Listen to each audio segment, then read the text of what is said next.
Hello, नमस्कार, welcome. मीमांसा classes के डिजिटल प्लेटफॉर्म पे एक बार फिर से आपका स्वागत है। इकोनॉमी स्पेशल बैच हमारा चल रहा है जो कि यूट्यूब पर पूर्णतः निःशुल्क आपको उपलब्ध रहेगा। और इस बैच में हमारा प्रयास है कि इकोनॉमी से संबंधित जितने भी टॉपिक्स विशेष रूप से सिविल सर्विसेज एग्जाम में पूछे जाते हैं, चाहे वो राज्य की सिविल सेवा परीक्षा हो, चाहे वह यूपीएससी आईएएस की परीक्षा हो, इकोनॉमी से संबंधित जितने भी प्रकार के प्रश्न पूछे जाते हैं और जिन टॉपिक्स से पूछे जाते हैं उन सभी टॉपिक्स को कवर करने का प्रयास हमने इस इकोनॉमी स्पेशल बैच में किया है। और उसी कड़ी में आज की जो हमारी क्लास रहने वाली है वो है पुअर्टी एंड अनएम्प्लॉयमेंट के बारे में, निर्धनता व बेरोजगारी के बारे में। तो आइए क्लास को स्टार्ट करते हैं। स्टार्ट करने से पहले हम देखते हैं कि पुअर्टी एंड अनएम्प्लॉयमेंट में हमें किस किस प्रकार के जो टॉपिक है वो पढ़ने हैं। पहले हम पुअर्टी या गरीबी के बारे में जानेंगे कि गरीबी या निर्धनता क्या होती है, अर्थव्यवस्था में गरीबी या निर्धनता को किस प्रकार से परिभाषित किया जाता है, कितने उसके प्रकार होते हैं। तो आइए देखते हैं। सबसे पहले हम गरीबी की डेफिनेशन या परिभाषा के बारे में बात करेंगे।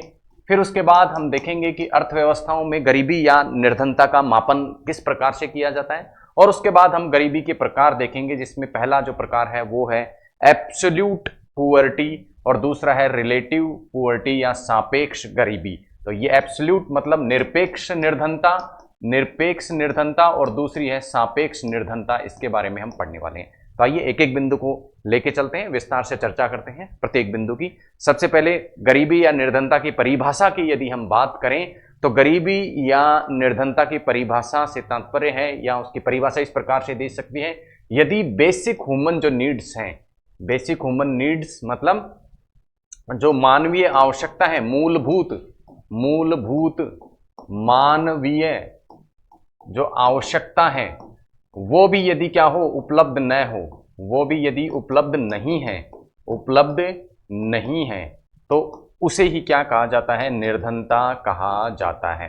ठीक है। अब ये मूलभूत मानवीय आवश्यकताएं कौन सी होती है? मूलभूत मानवीय आवश्यकताओं में आता है सबसे पहला फूड मतलब खाद्य मतलब भोजन यानी भोजन, दूसरा क्लॉथ कपड़ा, तीसरा शेल्टर मतलब आश्रय या मकान, और आपने सुना भी है रोटी कपड़ा मकान। ये तीन मूलभूत आवश्यकताएं व्यक्ति को जीवन जीने के लिए आवश्यक होती हैं। इसके अलावा जो अन्य मूलभूत आवश्यकताएं हैं वो है ड्रिंकिंग वाटर, पीने का पानी, साथ ही साथ स्वास्थ्य और शिक्षा। ये सभी चीजें यदि किसी व्यक्ति को उपलब्ध नहीं है तो उसे निर्धनता की श्रेणी में रखा जा सकता है। तो ये हुई डेफिनेशन या परिभाषा गरीबी की, कि किस प्रकार गरीबी को परिभाषित किया जा सकता है, निर्धनता को परिभाषित किया जा सकता है। और ये जो गरीबी होती है उसकी जो साइकिल होती है, दुष्चक्र होता है एक, वो पीढ़ी दर पीढ़ी चलता है। अर्थात एक पीढ़ी यदि गरीब है तो अगली पीढ़ी में अधिक संभावना रहती है कि बच्चे भी गरीब रह जाएं। तो इसी को क्या बोल देते हैं, विस्कियस सर्किल ऑफ पुअर्टी, गरीबी का दुष्चक्र। एक पीढ़ी गरीब तो बहुत अधिक संभावना रहती है कि अगली आने वाली पीढ़ी भी उसी निर्धनता में अपना जीवन गुजारे। तो ये गरीबी की परिभाषा की हमने बात की। अब हम देखते हैं गरीबी के प्रकार, टाइप ऑफ पुअर्टी, निर्धनता के प्रकार। दो प्रकार मैंने आपको बताए निर्धनता के। पहला एब्सोल्यूट पुअर्टी का तात्पर्य है निरपेक्ष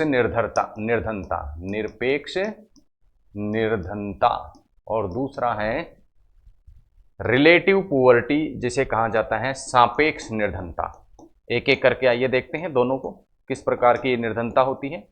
पहले बात करेंगे हम निरपेक्ष निर्धनता की या एब्सोल्यूट पुअर्टी की। और एब्सोल्यूट पुअर्टी का तात्पर्य है वही जो गरीबी की परिभाषा में हमने पढ़ा था, निर्धनता की परिभाषा में हमने पढ़ा था कि मूलभूत आवश्यकता उपलब्ध न होना, मूलभूत मानवीय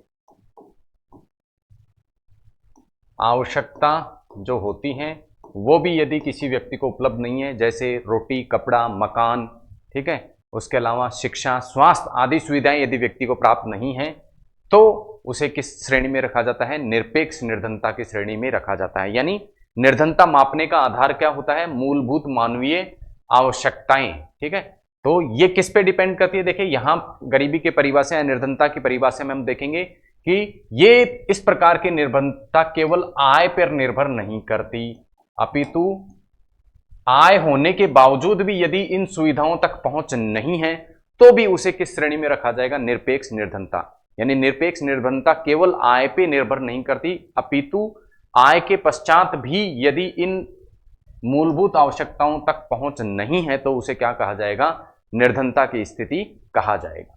दूसरा है, उससे पहले दूसरे प्रकार का प्रकार देखें हम, उससे पहले मैं आपको बता दूं कि भारत में जो गरीबी का मापन किया जाता है, निर्धनता का मापन किया जाता है, वो किसके आधार पर किया जाता है, एब्सोल्यूट पुअर्टी या निरपेक्ष निर्धनता के आधार पर किया जाता है। अर्थात ये देखा जाता है कि मूलभूत मानवीय आवश्यकताएं प्राप्त हैं या नहीं है, उसके आधार पर निर्धन होने या न होने को निर्धारित किया जाता है। दूसरा प्रकार है सापेक्ष निर्धनता, और इसके अंतर्गत क्या किया जाता है, एक मिनिमम अमाउंट ऑफ इनकम को गरीबी का आधार बनाया जाता है। यानी एक न्यूनतम आय को पकड़ लिया जाता है और इस न्यूनतम आय से यदि किसी व्यक्ति की आय कम है तो उसे किस श्रेणी में रखा जाता है, निर्धन की श्रेणी में रखा जाता है। और ये आय, जो न्यूनतम आय निर्धारित की जाती है, वो किसके आधार पर की जाती है, एवरेज स्टैंडर्ड ऑफ लिविंग के लिए जो आय चाहिए। अर्थात एक व्यक्ति को क्या, एक न्यूनतम जीवन स्तर जीने के लिए जितने पैसे चाहिए, उतने पैसे की आय, उतने रुपए की आय यदि उसके पास है तो वो गरीब नहीं है, निर्धन नहीं है, और उतने रुपए की आय नहीं है तो वो गरीब है। इसके आधार पर गरीबी का निर्धारण यहां सापेक्ष निर्धनता के अंतर्गत किया जाता है। ये हुए गरीबी के प्रकार। पहला प्रकार निरपेक्ष निर्धनता, दूसरा प्रकार सापेक्ष निर्धनता। निरपेक्ष निर्धनता में मूलभूत मानवीय आवश्यकताओं तक व्यक्ति की पहुंच के आधार पर निर्धनता का निर्धारण किया जाता है, जबकि सापेक्ष निर्धनता में एक न्यूनतम आय के आधार पर गरीबी या निर्धनता का निर्धारण किया जाता है। आगे चलते हैं, अब बात हम करते हैं कि गरीबी का जो मापन या निर्धनता का मापन किस प्रकार से किया जाता है। निर्धनता का मापन किस प्रकार से अर्थव्यवस्थाओं में किया जाता है। तो आइए देखते हैं निर्धनता का मापन किस प्रकार समय समय पर। देखिए, विभिन्न जो समय हैं उन पर अलग अलग तरीके से निर्धनता का मापन हमारे देश में किया गया है। सबसे जो पहला प्रयास था निर्धनता मापने का, पहला जो प्रयास था वो किसके द्वारा किया गया था, दादा भाई नौरोजी द्वारा स्वतंत्रता से पूर्व ही भारत में निर्धनता को नापने का प्रयास किया गया था। उसके बाद अलग अलग समय पर अलग अलग कमेटियां बनी हैं जिन्होंने अपने अपने कुछ मापदंड दिए हैं गरीबी को मापने के, निर्धनता को नापने के। एक एक करके सभी कमेटियों के मापदंड हम पढ़ेंगे कि किन मापदंडों के आधार पर, किन शर्तों के आधार पर किसी व्यक्ति को गरीब माना गया है या नहीं माना गया है। पहली इस प्रकार की कमेटी बनी थी वाई के अलग कमेटी, 1979 में ये कमेटी बनी थी। उसके बाद लकड़वाला कमेटी बनती है 1993 में। उसके बाद सुरेश तेंदुलकर कमेटी 2005 में, एनसी सक्सेना कमेटी 2008 में, एसआर हासिम कमेटी 2010 में, इसी प्रकार सी रंगराजन कमेटी और उसके बाद अरविंद पनगड़िया टास्क फोर्स, ये सभी की सभी जो कमेटियां हैं इन्होंने निर्धनता नापने या गरीबी मापने के अपने अपने कुछ मापदंड प्रदान किए। आइए एक एक करके सभी कमेटीज को देख लेते हैं। सबसे पहले हम बात करते हैं वाई के अलग कमेटी जो कि 1979 में बनती है। इसके अनुसार कोई व्यक्ति गरीब है, कोई व्यक्ति निर्धन कब है, कोई व्यक्ति निर्धन कब है जब क्या है, उसको क्या उपलब्ध नहीं हो रहा, 2100 कैलोरी की मात्रा ऊर्जा के रूप में, यानी भोजन से उसको क्या प्राप्त नहीं हो रहा, 2100 कैलोरी का भोजन यदि प्राप्त नहीं हो रहा है, कहां, शहरी क्षेत्रों में, और ग्रामीण क्षेत्रों में यदि 2400 कैलोरी का भोजन उसे प्राप्त नहीं हो रहा है तो वो व्यक्ति गरीब है। यानी गरीबी मापन या निर्धनता के मापन का आधार क्या बनाया गया, भोजन को बनाया गया। यदि भोजन से 2100 कैलोरी से अधिक ऊर्जा प्राप्त हो रही है व्यक्ति को, 2100 कैलोरी से अधिक का भोजन प्राप्त हो रहा है तो व्यक्ति गरीब नहीं है, नहीं हो रहा तो गरीब है। कहां, शहरी क्षेत्रों में। जबकि ग्रामीण क्षेत्रों में ये मापदंड कितने कैलोरी का है, 2400 कैलोरी का। और इस आधार पर जब गरीबी का मापन भारत में किया गया तो उस समय भारत की 16% जो आबादी है वो निर्धनता की श्रेणी में आई। यानी 16% आबादी ऐसी थी जिसको या तो 2100 या 2400 कैलोरी का भोजन प्राप्त नहीं हो रहा था। ये थे वाई के अलग कमेटी के मापदंड। उसके बाद जो कमेटी बनती है वो है लकड़वाला कमेटी, और इस लकड़वाला कमेटी ने भी निर्धनता का आधार किसको रखा, कैलोरीज को रखा, भोजन को रखा। और वही जो पिछली स्लाइड में आपने देखा था, वाई के अलग कमेटी ने जो मापदंड दिए थे कि शहरी क्षेत्रों में तो 2100 और ग्रामीण क्षेत्रों में 2400 किलो कैलोरी का भोजन यदि प्राप्त नहीं हो रहा है तो निर्धनता की श्रेणी में रखा जाएगा। परंतु इसने भोजन के साथ साथ एक अन्य चीज भी यहां जोड़ी, और वो चीज थी भोजन के अलावा किसकी उपलब्धता को भी देखा जाएगा, कपड़ा, पहनने के जो कपड़े हैं उनकी उपलब्धता को, और साथ ही साथ शेल्टर, आश्रय व्यक्ति को प्राप्त है या नहीं। तो हमने देखा था वाई के अलग कमेटी ने केवल आधार किसको बनाया, भोजन को आधार बनाया, और चूंकि केवल भोजन को आधार बनाया था तो 16% आबादी ही क्या निकली, गरीबी की श्रेणी में आई। लेकिन बाद में लकड़वाला कमेटी ने भोजन के साथ में जैसे ही क्या जोड़ दिया, कपड़ा और आश्रय को भी किस में जोड़ दिया, गरीबी निर्धारण की श्रेणी में जोड़ दिया, मापदंड में जोड़ दिया। तो अब भारत की 37.2% आबादी गरीबी की श्रेणी में या निर्धनता की श्रेणी में शामिल की गई। ये बात करी लकड़वाला कमेटी की। उसके बाद बनती है तेंदुलकर कमेटी, और तेंदुलकर कमेटी जो निर्धारण करती है भारत में निर्धनता का, वो किसके आधार पर करती है, आय के आधार पर कर देती है। और ये आय किसकी नापी जाती है, प्रति परिवार नापी जाती है, प्रति परिवार प्रति माह। तो आपको ध्यान रखना है, इस प्रकार का प्रश्न परीक्षा में पूछा जा सकता है कि तेंदुलकर कमेटी ने जो आय का आधार बनाया था वो कैसे बनाया था, प्रति परिवार, ना कि प्रति व्यक्ति के हिसाब से बनाया था, और प्रति माह के हिसाब से बनाया था। और इन्होंने कहा, तेंदुलकर कमेटी ने, कि यदि शहरी क्षेत्र अर्बन क्षेत्र यानी शहरी क्षेत्र में कोई भी परिवार 4,298 रुपए से अधिक पैसा कमा रहा है तो वो निर्धनता की श्रेणी में नहीं है। पर मंथ, प्रति माह, प्रति परिवार, एक परिवार यदि 4,298 रुपए या उससे अधिक पैसा कमा रहा है तो वो परिवार निर्धनता की श्रेणी में नहीं आएगा। जबकि यदि 3,364 रुपए प्रति माह और प्रति परिवार यदि कोई कमा रहा है, कहाँ, ग्रामीण क्षेत्रों में, तो ग्रामीण क्षेत्र में 3,364 रुपए से कम की जिसकी इनकम है वो निर्धनता की श्रेणी में आएंगे। जबकि शहरी क्षेत्र में 4,298 रुपए से कम आय वाले परिवार क्या आएंगे, निर्धनता की श्रेणी में आएंगे। और इस प्रकार से जब निर्धनता को मापा गया तो भारत की 21.9% आबादी किस श्रेणी में आई, गरीबी की श्रेणी में या निर्धनता की श्रेणी में आती है। और उसमें भी ग्रामीण जो क्षेत्र है वहां निर्धनता कितनी है, 25.7% इन मापदंडों के हिसाब से, और शहरी क्षेत्र में कितनी है, 13.7%। तो हम देखेंगे कि जब तेंदुलकर कमेटी के द्वारा क्या किया गया, उसके मापदंडों के आधार पर निर्धनता भारत में मापी जाती है, तो ग्रामीण क्षेत्र में निर्धनता अपेक्षाकृत अधिक होती है किसके, शहरी क्षेत्र के। आगे चलते हैं, अगली कमेटी की बात करें। अगली कमेटी जिसने गरीबी नापने या निर्धनता मापने के मापदंड दिए वो थी NC सक्सेना कमेटी। और ये जो कमेटी गठित की गई थी ये मुख्य रूप से ग्रामीण क्षेत्र में निर्धनता को नापने के लिए, ग्रामीण क्षेत्र में निर्धनता के मापन के लिए इस कमेटी का गठन किया गया था। और इस कमेटी ने क्या किया, निर्धनता का निर्धारण किसके आधार पर किया, exclusion and inclusion to BPL category. ठीक है, या तो BPL या गरीबी की श्रेणी में किसी को शामिल किया जा सकता है या नहीं किया जा सकता। किन आधारों पर, ठीक है, दो आधार दिए। पहला, गरीबी की श्रेणी में नहीं होंगे, कौन नहीं होंगे, वे लोग गरीबी की श्रेणी में नहीं होंगे जिनके पास में क्या है, दुगनी भूमि है। किससे दुगनी भूमि, जो उनके जिले में, ठीक है, जो उनके जिले में क्या है, औसत है, यानी जिले में औसत, स्वयं के जिले में औसत भूमि प्रति व्यक्ति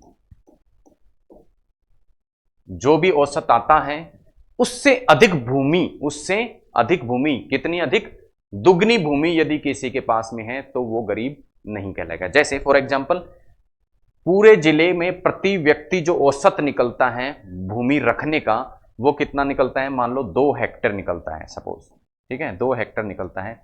तो ऐसे प्रत्येक व्यक्ति जिनके पास में क्या है, 4 हेक्टेयर से क्या है, अधिक भूमि है, वे गरीब नहीं होंगे।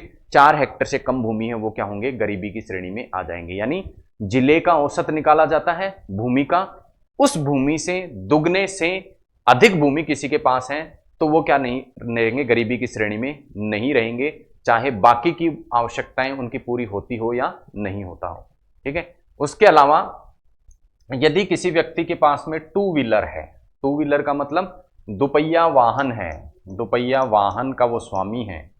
इसके अलावा यदि वो क्या करता है, आईटीआर फिल करता है, इनकम टैक्स रिटर्न भरता है, या उस व्यक्ति के नाम क्या है, कुआं है, बोरवेल है, तो या तो कुआं हो व्यक्ति के पास में, या दोपहिया वाहन हो, या फिर उसके पास में जो भूमि हो वो इतनी हो कि जिले का जो औसत आता है उससे दुगनी हो, तो इन सभी के आधार पर इनमें से कोई भी चीज यदि व्यक्ति के पास में है तो वो निर्धनता की श्रेणी में शामिल नहीं किया जाएगा। बाकी मापदंड देखने की आवश्यकता नहीं है। दूसरा मापदंड इसने जो दिया वो ये दिया कि कौन कौन व्यक्ति गरीब होंगे।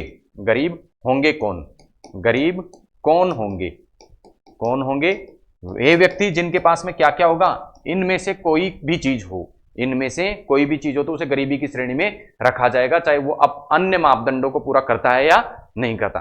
कोई व्यक्ति टीबी से ग्रस्त है, कोई व्यक्ति एचआईवी से पीड़ित है, कोई व्यक्ति लेप्रोसी या कुष्ठ रोग से पीड़ित है, कोई व्यक्ति जनजाति श्रेणी में आता है, कोई व्यक्ति क्या है, विकलांग श्रेणी के अंतर्गत आता है, तो उन्हें स्वतः ही किसमें सम्मिलित कर लिया जाएगा, गरीबी रेखा से या बीपीएल में सम्मिलित कर लिया जाएगा। इस प्रकार की व्यवस्था किसमें की गई, एनसी सक्सेना कमेटी के मापदंडों के अंतर्गत की गई।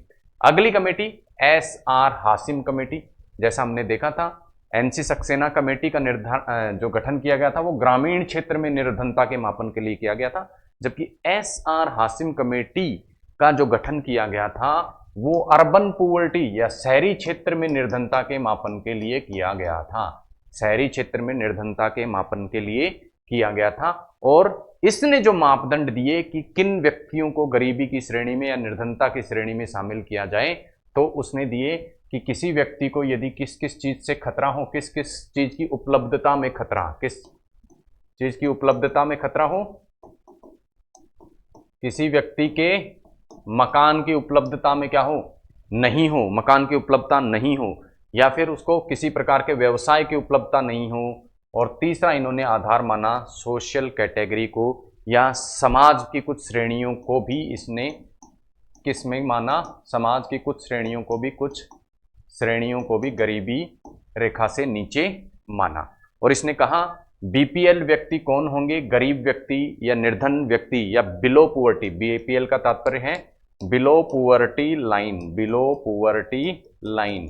तो बिलो पुअर्टी लाइन कैटेगरी में कौन कौन व्यक्ति आएंगे, ऐसे व्यक्ति जिन जो क्या होंगे, हाउसलेस होंगे, यानी कि उनके पास में घर नहीं होगा, या ऐसे व्यक्ति जिनके पास में अस्थायी घर होगा, अस्थायी क्या होगा, घर होगा, या ऐसे व्यक्ति जिनके रोजगार क्या नहीं है, स्थिर रोजगार नहीं है, स्थायी रोजगार जिनके पास में नहीं है, या फिर ऐसे व्यक्ति जो क्या है, डिसेबल्ड हैं, विकलांग हैं, या फिर ऐसे व्यक्ति जो क्या है, गंभीर बीमार हैं।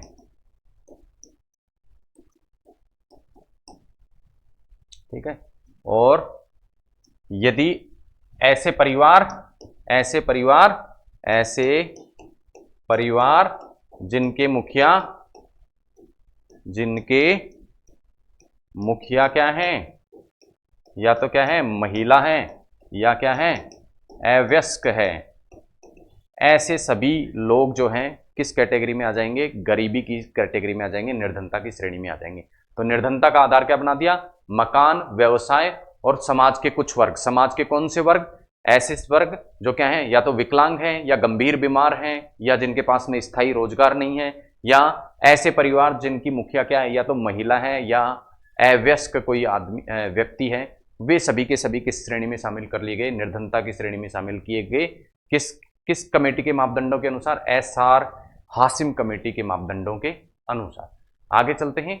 और अगली जो कमेटी निर्धनता के निर्धारण के लिए बनाई गई थी वो थी रंगराजन कमेटी। और रंगराजन कमेटी ने जो निर्धनता के निर्धारण के लिए मापदंड अपनाए, उनमें से पहला मापदंड था पोषण के आधार पर, किसी व्यक्ति को पोषण प्राप्त है या नहीं है उसके आधार पर। दूसरा आधार था वस्त्र की उपलब्धता, कपड़ों की उपलब्धता। तीसरा आश्रय या घर की उपलब्धता। तीसरा किराया। और चौथा शिक्षा।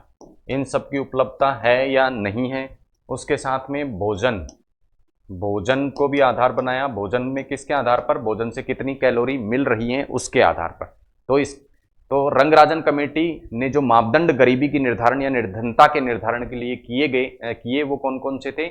पोषण, ठीक है, भोजन से प्राप्त होने वाली कैलोरी, शिक्षा, किराया, घर और वस्त्र, इनके आधार पर गरीबी का निर्धारण किया गया। और जब इन आधार पर गरीबी का निर्धारण किया गया तो भारत में गरीबी का जो प्रतिशत आया वो कितना आया?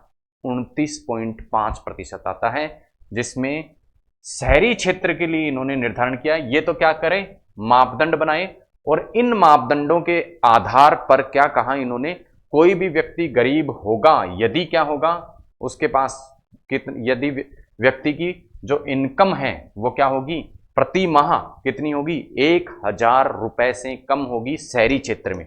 तो शहरी क्षेत्र में ऐसे व्यक्ति, आपको याद रखना है, इससे पिछली स्लाइड में आपको याद दिला दूं, जब हमने देखा था तेंदुलकर कमेटी, तो तेंदुलकर कमेटी ने जो गरीबी का आधार बनाया था वो आय को बनाया था, लेकिन आय कौन सी देखी गई थी, प्रति माह, प्रति फैमिली, प्रति परिवार देखा गया था। जबकि यहां रंगराजन कमेटी के अंतर्गत जो आय देखी जाती है वो कैसे देखी जाती है, प्रति व्यक्ति प्रति माह, प्रति व्यक्ति प्रति माह। और वहां जब हमने तेंदुलकर कमेटी देखी थी तो वहां आय का जो मापदंड निर्धारित किया गया था वो प्रति परिवार निर्धारित किया गया था, और यहां प्रति व्यक्ति निर्धारित किया गया है। तो प्रति व्यक्ति 1,000 रुपए से कम यदि आय है प्रति माह की शहरी क्षेत्र में तो वो गरीब है। प्रति व्यक्ति यदि 816 रुपए से कम की आय है प्रति माह ग्रामीण क्षेत्रों में तो वो व्यक्ति क्या है, गरीबी की श्रेणी में आता है। ये कुछ मापदंड किसने निर्धारण किए, रंगराजन कमेटी ने। अब हम देख लेते हैं क्या अंतर्राष्ट्रीय स्तर पर भी क्या निर्धनता के मापन के कोई मापदंड निर्धारित किए हैं। जी हाँ, अंतर्राष्ट्रीय स्तर पर भी निर्धनता के कुछ मापदंड निर्धारण किए गए हैं, और उसके अनुसार एक्सट्रीम पुअर्टी यानी अत्यधिक निर्धनता की श्रेणी में कब होगा कोई देश, अत्यधिक निर्धन देश किन देशों को कहा जाएगा, ऐसे देश जहां क्या है, प्रति व्यक्ति आय $1.9 प्रतिदिन से कम है। यहां ध्यान रखना है, अंतर्राष्ट्रीय स्तर पर गरीबी के मापन में आय का जो आधार बनाया गया वो प्रति माह नहीं प्रतिदिन आधार बनाया गया है। तो $1.9 से कम आय यदि किसी व्यक्ति की है प्रतिदिन की तो वो अत्यधिक निर्धनता की श्रेणी में आएगा। जबकि ऐसे देश जहां प्रति व्यक्ति आय $3.20 प्रतिदिन तक है, यानी $1.9 से $3.20 प्रति व्यक्ति के बीच में जिस देश में प्रति व्यक्ति आय है वो किस में आ जाएगा, lower middle income country, lower middle income country, lower मध्यम निर्धनता की श्रेणी में आ जाएगा, लोअर मध्यम निर्धनता। जबकि 5.50 तक 3.20 से लेके $5.50 प्रति व्यक्ति की आय है प्रतिदिन की, तो वो देश किस श्रेणी में आ जाएंगे, अपर मिडिल इनकम ग्रुप के अंतर्गत आ जाएंगे। और ऐसे देश जहां प्रति व्यक्ति आय $21.70 प्रति व्यक्ति प्रतिदिन से अधिक है वो किस में आ जाएंगे, हाई इनकम ग्रुप कंट्री में आ जाएंगे, यानी उच्च आय वर्ग में आ जाएंगे। इस प्रकार से अंतर्राष्ट्रीय स्तर पर निर्धनता का निर्धारण किया जाता है। आगे अब हम बात करते हैं, अभी तक हमने बात की कि निर्धनता को किस प्रकार से मापा जाता है, किन किन मापदंडों के आधार पर निर्धनता को नापा जाता है। अब हम बात करेंगे कि निर्धनता का मापन आखिर करता कौन है। तो निर्धनता का मापन जो किया जाता है वो NSSO national sample survey organisation द्वारा प्रति 5 वर्ष में किया जाता है। और जो नोडल एजेंसी है, ठीक है, निर्धनता के मापन के लिए जो नोडल एजेंसी है वो कौन है, प्लानिंग कमीशन, या वर्तमान में इसका नाम क्या हो गया है, नीति आयोग। ये इसके मापन की क्या है, नोडल एजेंसी है। अब हम देखेंगे कि आखिर ये नोडल एजेंसी या योजना आयोग या NSSO द्वारा किस प्रकार से निर्धनता का मापन किया जाता है। ये तो हमने देख लिया कि प्रति 5 वर्ष में निर्धनता का मापन किया जाता है, लेकिन कैसे किया जाता है। तो कैसे किया जाता है, 2 आधार पर किया जाता है। एक तो यूनिफॉर्म रिकॉल पीरियड के आधार पर, जिसे URP कहा जाता है, आपको नाम ध्यान रखना है, यूनिफॉर्म 2 आधारों पर निर्धनता का निर्धारण किया जाता है। पहला यूनिफॉर्म रिकॉल पीरियड, और उसके अंतर्गत क्या किया जाता है, 30 दिन का एक क्या ली जाती है, समयावधि ली जाती है। और इस 30 दिन की समयावधि को क्या लेते हैं, रेफरेंस पीरियड के रूप में इस्तेमाल करते हैं और 30 दिन के दौरान की समयावधि में निर्धनता का निर्धारण किया जाता है। जबकि एक होता है मिक्स्ड रिकॉल पीरियड, जिसे एमआरपी के नाम से जाना जाता है। इसमें जो रेफरेंस पीरियड लिया जाता है वो 365 दिन यानी 1 साल यानी 1 वर्ष की समयावधि के अंतर्गत जब निर्धारण किया जाता है निर्धनता का, तो उसे क्या कह देते हैं, मिक्स्ड रिकॉल पीरियड। जबकि यूनिफॉर्म रिकॉल पीरियड कितने दिन का होता है, 30 दिन, 1 महीने के अंतर्गत निर्धनता का निर्धारण। तो ये बात करी हमने निर्धनता का मापन कौन सी संस्था करती है और किन मानकों को पकड़कर करती है। गरीबी की हमने बात की, निर्धनता की हमने बात की। अब दूसरे टॉपिक की तरफ बढ़ते हैं और वो है अनएम्प्लॉयमेंट या इसे कहा जाता है बेरोजगारी। जैसे हमने गरीबी के बारे में क्या क्या टॉपिक पढ़े थे उसको पहले देखा था, तो यहां भी हम देखेंगे। पहले हम क्या पढ़ेंगे, अनएम्प्लॉयमेंट या बेरोजगारी की परिभाषा को पढ़ेंगे। फिर हम अनएम्प्लॉयमेंट या बेरोजगारी के क्या देखेंगे, प्रकार देखेंगे। फिर हम देखेंगे कि लेबर फोर्स और वर्क फोर्स क्या होती है। उसके बाद हम देखेंगे कि बेरोजगारी का जो मापन किया जाता है वो किस प्रकार से किया जाता है। उसके बाद हम देखेंगे कि ये जो बेरोजगारी का मापन किया जाता है वो कौन सी संस्था करती है। और फिर हम देखेंगे कि बेरोजगारी के ट्रेंड क्या हैं, वर्ष दर वर्ष बेरोजगारी की दर किस प्रकार से भारतीय अर्थव्यवस्था में रही है। आइए सबसे पहले बात करते हैं टाइप ऑफ एम्प्लॉयमेंट के बारे में। तो टाइप ऑफ एम्प्लॉयमेंट की यदि हम बात करें यानी कि बेरोजगारी के प्रकार, बेरोजगारी के प्रकारों की यदि हम बात करें तो पहला जो प्रकार है वो है फ्रिक्शनल अनएम्प्लॉयमेंट। फ्रिक्शनल अनएम्प्लॉयमेंट जिसे अस्थायी बेरोजगारी के नाम से जाना जाता है। दूसरी है सीजनल अनएम्प्लॉयमेंट जिसे मौसमी बेरोजगारी कहते हैं। उसके बाद तीसरा स्ट्रक्चरल अनएम्प्लॉयमेंट, संरचनात्मक बेरोजगारी। उससे अगला साइक्लिक अनएम्प्लॉयमेंट जिसे चक्रीय बेरोजगारी कह देते हैं। उसके बाद डिस्क्यूस्ड अनएम्प्लॉयमेंट या प्रच्छन्न बेरोजगारी। फिर उसके बाद कैजुअल अनएम्प्लॉयमेंट या अनौपचारिक बेरोजगारी। आइए एक एक करके सभी की अवधारणा को समझते हैं। सबसे पहले हम बात करेंगे फ्रिक्शनल अनएम्प्लॉयमेंट या अस्थायी बेरोजगारी। इसके अंतर्गत क्या होता है, कभी व्यक्ति को रोजगार मिल जाता है, कभी व्यक्ति को रोजगार प्राप्त हो जाता है और कभी नहीं, और कभी नहीं। ठीक है, यानी कि पूरे जो समयावधि ली जाती है जिसमें अनएम्प्लॉयमेंट को मापा जाता है उस समयावधि में अस्थायी रूप से व्यक्ति क्या रहता है, रोजगार में रत रहता है। और यदि कारणों के पीछे जाएं कि क्या ऐसे कारण हैं जिनके कारण व्यक्ति फ्रिक्शनल एम्प्लॉयमेंट या अस्थायी बेरोजगारी की श्रेणी में आ जाता है, तो अस्थायी बेरोजगारी के कारण जो होते हैं वो होते हैं सबसे पहला जॉब चेंज। फ्रिक्वेंटली यदि क्या करता है, कोई व्यक्ति क्या करता है, नौकरी परिवर्तित करता है, तो नौकरी परिवर्तन के दौरान कुछ अवधि तक वो अपने घर बैठा रहता है, वो किस कैटेगरी में आता है, अस्थायी बेरोजगारी। इसी प्रकार यदि किसी फैक्ट्री में हड़ताल हो जाती है तो वहां के एम्प्लॉय क्या हो जाते हैं, अनएम्प्लॉयड हो जाते हैं, बेरोजगार हो जाते हैं, वो भी किस श्रेणी में आएगा, अस्थायी बेरोजगारी। कंपनी में लॉकआउट हो गया, कंपनी पे ताला जड़ गया, कंपनी बंद हो गई, फैक्ट्री बंद हो गई, तो उस प्रकार जो बेरोजगारी होती है उस अवधि के दौरान भी वो क्या कहलाती है, फ्रिक्शनल अनएम्प्लॉयमेंट या अस्थायी बेरोजगारी कहलाती है। दूसरा है सीजनल अनएम्प्लॉयमेंट जिसे क्या कहते हैं, मौसमी बेरोजगारी। मौसमी बेरोजगारी कहते हैं एक पर्टिकुलर सीजन में, एक विशेष ऋतु में, एक विशेष मौसम में, एक विशेष ऋतु में यदि कुछ व्यक्ति क्या हो जाते हैं, बेरोजगार हो जाते हैं, तो उसे मौसमी प्रकार की बेरोजगारी कह देते हैं। जैसे गन्ने के खेत में जो काम करने वाले व्यक्ति हैं वो गन्ने का मौसम निकल जाने पर, गन्ने का मौसम निकल गया तो क्या हो जाएंगे, बेरोजगार हो जाएंगे। तो इस प्रकार की जो बेरोजगारी होती है उसे सीजनल एम्प्लॉयमेंट या मौसमी बेरोजगारी कहा जाता है। अगला है स्ट्रक्चरल अनएम्प्लॉयमेंट जिसे कहा जाता है संरचनात्मक बेरोजगारी। अब देखिए संरचनात्मक बेरोजगारी क्या होती है, ऐसी बेरोजगारी जो अर्थव्यवस्था में मांग के घटने के कारण क्या हो जाती है, उत्पन्न हो जाती है। अब कैसे मांग घटने का, माना पहले क्या था, ए नाम की कोई वस्तु थी जिसका प्रोडक्शन क्या कर रही थी, कोई फैक्ट्री एक्स कर रही थी, और इस ए नाम की वस्तुओं की डिमांड कितनी थी, अर्थव्यवस्था में 100 ए वस्तुओं की डिमांड थी, और 100 ए वस्तुओं को बनाने के लिए जो फैक्ट्री एक्स में कर्मचारी चाहिए थे वो कितने चाहिए थे, 50। ठीक है, अब क्या हुआ, अर्थव्यवस्था में इस ए नाम की वस्तु की मांग घटकर कितनी हो गई, 50 हो गई। तो जैसे ही 50 मांग होगी तो जहां 100 वस्तुओं को बनाने के लिए कितने कर्मचारी चाह रहे थे, 50। अब ये जो कर्मचारी भी क्या हो जाएंगे, आधे हो जाएंगे। 100 वस्तुओं को बनाने में 50 कर्मचारी, तो 50 वस्तुओं की ही अब मांग है। तो फैक्ट्री कितनी वस्तुओं को बनाएगी, 50 वस्तुओं को ही बनाएगी। और आदमी उसके लिए कितने चाहिए, 25। तो बाकी के 25 को क्या कर देगी, ये कंपनी निकाल देगी या फैक्ट्री निकाल देगी। तो इस प्रकार से जो बेरोजगारी उत्पन्न होती है उसे स्ट्रक्चरल इन्फ्लेशन या संरचनात्मक बेरोजगारी कहते हैं, जो कि मांग में कमी के कारण अर्थव्यवस्था में उत्पन्न हो जाती है। अगला है साइक्लिक अनएम्प्लॉयमेंट, जिसे कहा जाता है चक्रीय बेरोजगारी। और ये जो चक्रीय बेरोजगारी है वो उत्पन्न होती है अर्थव्यवस्था में यदि मंदी की स्थिति आ जाती है।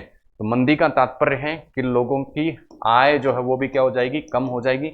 और जैसे ही आय कम हो जाएगी तो वस्तु और सेवाओं की मांग भी अर्थव्यवस्था में कम हो जाएगी। क्यों, जब व्यक्ति के पास में आय नहीं है, पैसे ही नहीं है, तो किसी वस्तु की उस मांग या किसी वस्तु की डिमांड स्वतः ही कम हो जाएगी। और मांग कम होने से जो बेरोजगारी उत्पन्न होगी, इस प्रकार से मंदी से जब मांग कम होती है तो उसे क्या कह दिया जाता है, चक्रीय प्रकार की बेरोजगारी कहा जाता है। उसके बाद आता है डिस्क्विस्ट अनएम्प्लॉयमेंट, जिसे प्रच्छन्न बेरोजगारी के नाम से जाना जाता है। तो ये इस प्रकार की बेरोजगारी है जिसके अंतर्गत क्या होता है, कोई व्यक्ति रोजगार में लगा हुआ तो प्रतीत होता है, लेकिन उस रोजगार में लगा हुआ होने के बावजूद उस व्यक्ति का उत्पादन या प्रोडक्शन क्या होता है, अर्थव्यवस्था में जीरो होता है। उसकी प्रोडक्टिविटी या उत्पादकता जीरो होती है। आइए एक उदाहरण से समझते हैं। माना कोई खेत है, कितने हेक्टर का, 10 हेक्टर का एक खेत है। अब 10 हेक्टर के एक खेत में किसी परिवार के क्या लोग लगे हुए हैं, 15 लोग क्या लगे हुए हैं, वहां खेती कर रहे हैं, ठीक है।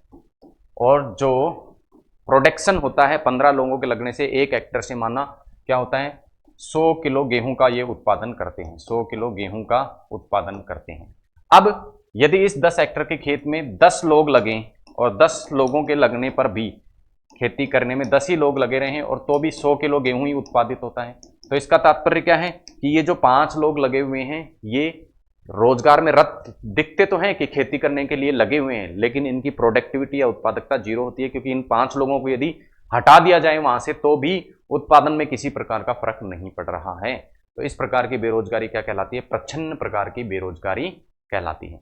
अगला है कैजुअल अनएम्प्लॉयमेंट या अनौपचारिक क्षेत्र की बेरोजगारी।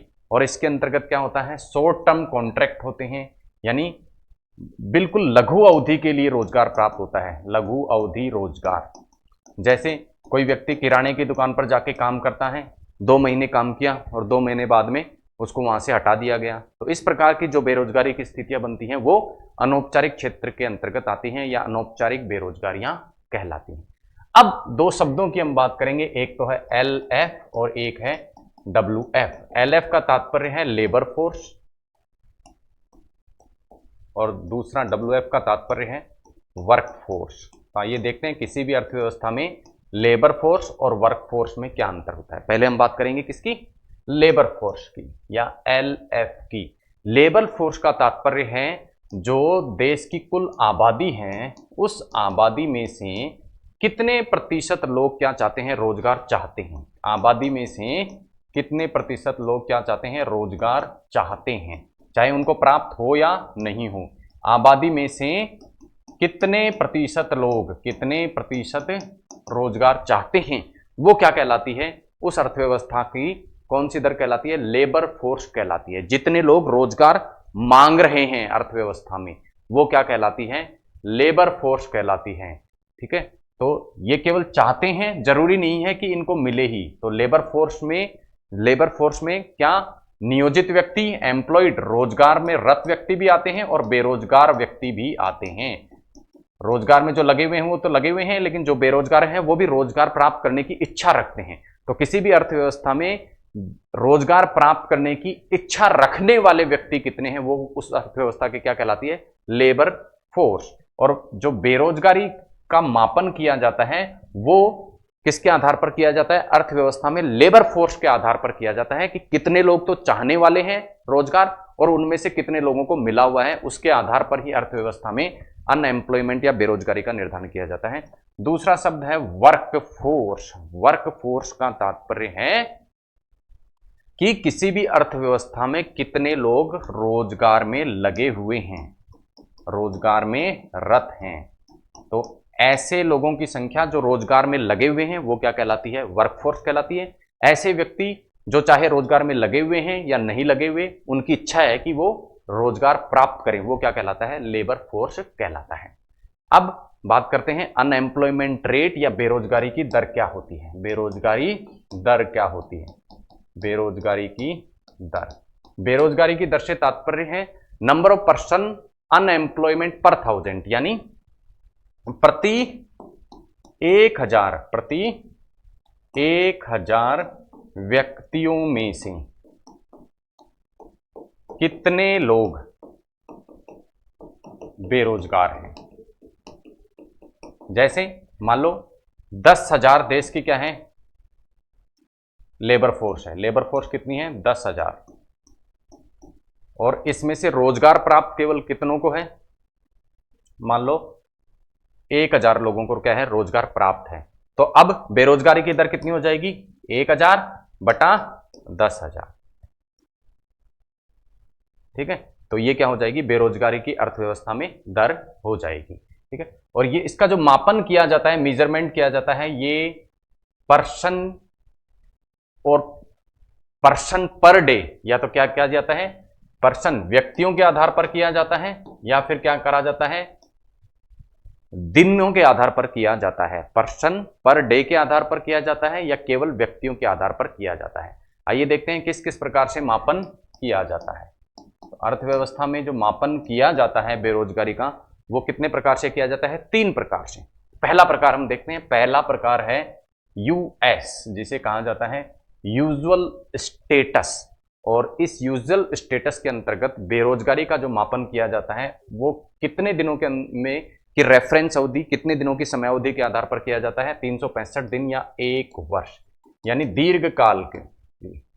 ये देखा जाता है कि 365 दिनों में कितने व्यक्ति बेरोजगार रहे और कितने नहीं रहे, उसके आधार पर अनएम्प्लॉयमेंट को देखा जाता है। क्योंकि दीर्घकालीन अवधि के लिए मापन किया जाता है, तो पूरे वर्ष में कई बार लोगों को रोजगार कुछ महीनों के लिए प्राप्त हो जाता है और कुछ महीनों के लिए प्राप्त नहीं होता है। कुछ महीनों के लिए भी यदि रोजगार प्राप्त हो जाता है तो यहां उस व्यक्ति को, इस विधि में उस व्यक्ति को बेरोजगार नहीं माना जाता है। इसीलिए यूजुअल स्टेटस से जब बेरोजगारी को नापते हैं तो उसकी दर क्या आती है? कम आती है। हालांकि व्यक्ति वर्ष के कुछ महीनों में बेरोजगार रहा, लेकिन यूजुअल स्टेटस में तो पूरे 365 दिन में वो बेरोजगार रहा या नहीं रहा, ये देखा जाता है। और केवल उसी व्यक्ति को बेरोजगार गिना जाता है जो पूरे के पूरे 365 दिन क्या रहता है? बेरोजगार रहता है। तो यहां बेरोजगारी की दर क्या आती है? कम आती है। तो ये एक व्यापक मापक नहीं है, व्यापक नहीं है ये मापन। उसके बाद आता है करंट वीकली स्टेटस, CWS। ठीक है, इसके अंतर्गत बेरोजगारी का मापन कैसे किया जाता है? किसी व्यक्ति को बेरोजगार कब माना जाता है? यदि उसके पास में रोजगार नहीं है। उसके पास में रोजगार नहीं है कितने दिनों तक? 1 वीक में, 1 वीक में, 1 सप्ताह में 1 घंटे, 1 सप्ताह में 1 घंटे क्या है भी रोजगार यदि उसके पास में प्राप्त नहीं है तो उसे किस श्रेणी में रखा जाता है? बेरोजगार की श्रेणी में रखा जाता है। यानी कि यहां रेफरेंस पीरियड या समयावधि जो बेरोजगारी मापन के लिए ली जाती है वो कितनी ली जाती है? 1 वीक या 1 सप्ताह ली जाती है। और उस 1 सप्ताह में यदि 1 घंटे भी व्यक्ति को रोजगार प्राप्त नहीं हुआ है तो उसे बेरोजगार मान लिया जाता है। लेकिन 7 दिनों में यदि उसे 1 घंटे भी रोजगार प्राप्त हो गया तो उसे बेरोजगारी की श्रेणी में नहीं रखा जाएगा। अगला जो प्रकार है वो है करंट डेली स्टेटस या CDS। इसके अंतर्गत व्यक्ति को बेरोजगार कब माना जाता है? यदि उसके पास में रोजगार नहीं हो। कब रोजगार नहीं हो? 1 दिन में 4 घंटे, यानी 1 दिन में जिसको 4 घंटे रोजगार प्राप्त है तभी उसे रोजगार में रत माना जाएगा। यदि 4 घंटे दिन में उसे क्या नहीं मिल रहा, काम नहीं मिल रहा है, तो उसे बेरोजगार माना जाएगा। तो इस प्रकार से प्रतिदिन यहां क्या देखा जा रहा है? प्रतिदिन बेरोजगारी का स्तर देखा जा रहा है। तो ये सबसे व्यापक मापन प्रदान करता है बेरोजगारी का, क्योंकि 4 घंटे भी यदि काम, दिन में भी 1 दिन भी यदि व्यक्ति को काम नहीं प्राप्त होता है तो वो बेरोजगारी में यहां गिन लिया जाता है। तो ये सबसे अच्छा मापक बेरोजगारी का है। कौन सा? CDS, current daily status. अब हम बात करेंगे कि बेरोजगारी का मापन किस संस्था के द्वारा किया जाता है। तो NSSO, national sample survey organisation, प्रति 5 साल में क्या किया जाता है? सर्वे करता है। किसका? बेरोजगारी का। जो लास्ट सर्वे किया गया था, ये क्लास रिकॉर्ड होने तक वो 2011-12 में किया गया था। 68वां ये सर्वे था और इस 68वें सर्वे की रिपोर्ट के अनुसार 1983 में जो बेरोजगारी की दर थी वो कितनी थी 9.22%, 93-94 में घट के 6.06% हो गई, 99-2000 में ये 7.31%, 2004-05 में जहां ये 8.28% थी वहीं 2011-12 में ये घटकर कितनी हो गई 5.60% हो गई। तो इस प्रकार से बेरोजगारी का जो ट्रेंड है वो हमें देखने को मिलता है। आज की क्लास में हमने समझा निर्धनता क्या होती है, बेरोजगारी क्या होती है, उसका मापन किस प्रकार से और कौन सी संस्थाओं के द्वारा किन विधियों से किया जाता है। मिलते हैं अगली क्लास में नए विषय के साथ में, तब तक के लिए धन्यवाद। जय हिंद।